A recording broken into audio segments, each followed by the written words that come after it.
United forum of bank unions के आह्वान पर आज देश भर के 10 लाख बैंक कर्मचारी अधिकारी बैंकों के निजीकरण एवं प्रतिगामी बैंकिंग सुधारों के खिलाफ आज हड़ताल पर रहे। हड़ताल के कारण पूरे देश भर में बैंकिंग सेवाएं ठप रहीं। करीब 1 लाख से ज़्यादा शाखाओं में लटके हुए ताले केंद्र सरकार को चेतावनी दे रहे हैं कि सरकार अपने निजीकरण के एजेंडे को विराम दे, अन्यथा आगे आने वाले दिनों में और आंदोलनों का सामना करने के लिए तैयार रहे। प्रस्तावित बैंकों का निजीकरण सरकार द्वारा उठाया गया प्रतिगामी कदम है। यह जन विरोधी, श्रम विरोधी, किसान विरोधी एवं मजदूर विरोधी है। इसका विरोध देश के हर नागरिक को करना चाहिए।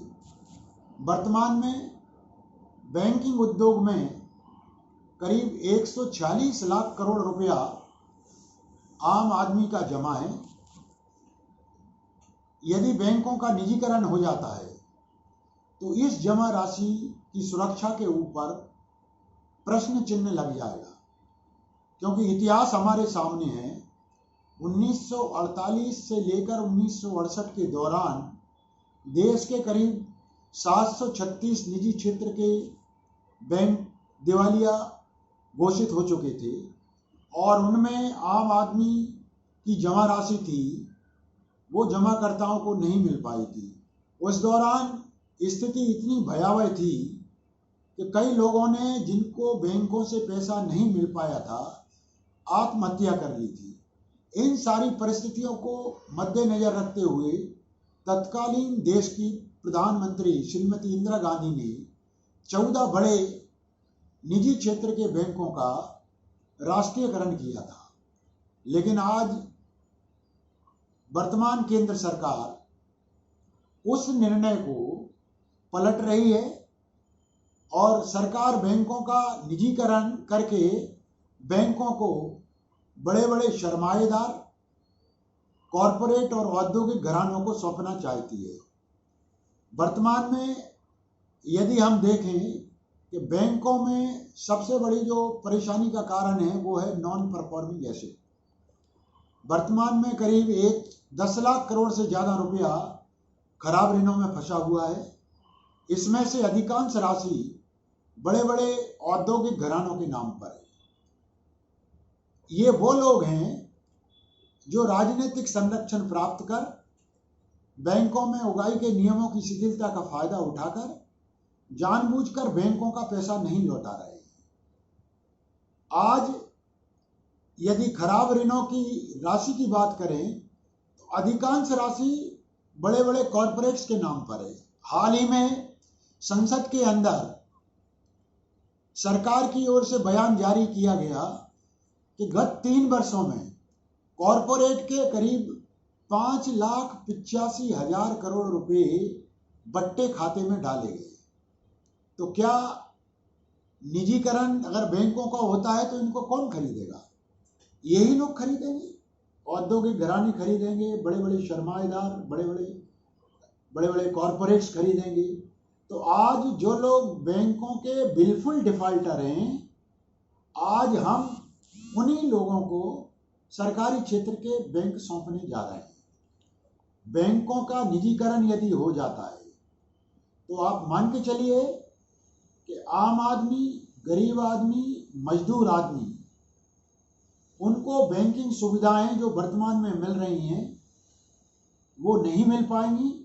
जिस आसानी से बैंक में खाता उनका खोला जाता है या उनको ऋण मिल जाता है, वह भी बंद हो जाएगा। बैंकों का निजीकरण रोजगार विरोधी भी है। आज बैंकों में लाखों लोगों को बैंकों से रोजगार मिला है। यदि बैंक निजी क्षेत्र में पहुंच जाएंगे तो ग्रामीण शाखाएं बंद होंगी, वहां का स्टाफ सरप्लस होगा तो बैंकों में रिक्रूटमेंट बंद हो जाएगा और जहाँ तक कॉरपोरेट के नेचर का सवाल है, कॉरपोरेट का चरित्र है कि वो चाहता है कि ज़्यादा से ज़्यादा मुनाफा कमाना। तो जो मुनाफा कमाने की बात सोचते हैं वो कभी रोजगार को बढ़ावा नहीं देंगे।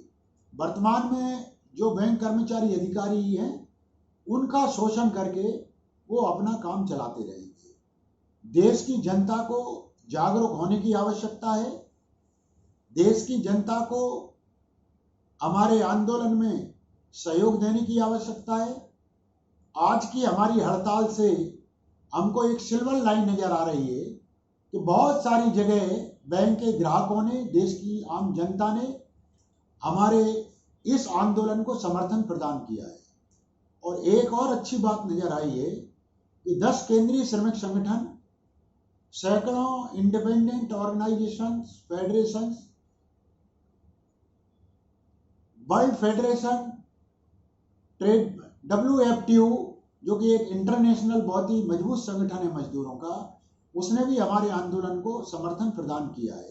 साथ ही साथ किसानों के संगठनों ने भी हमारे आंदोलन को समर्थन देते हुए हमें विश्वास दिलाया है कि यदि सरकार ने बैंक कर्मचारियों के आंदोलन को दंडात्मक, दमनात्मक तरीके से कुचलने की कोशिश की तो फार्मर्स एसोसिएशन और विभिन्न सेंट्रल ट्रेड यूनियन कंधे से कंधा लगाकर हमारे साथ सड़कों पर होंगे। हमारे इस आंदोलन को कई राजनीतिक पार्टियों का भी समर्थन है।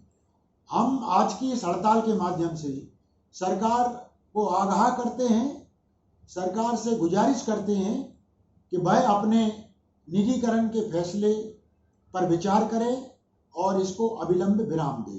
सरकार ने यदि हमारी इस मांग को गंभीरतापूर्वक नहीं लिया तो आगे आने वाले दिनों में इस आंदोलन को और तेज किया जाएगा, जिसमें और राष्ट्रव्यापी बैंक हड़तालें होंगी।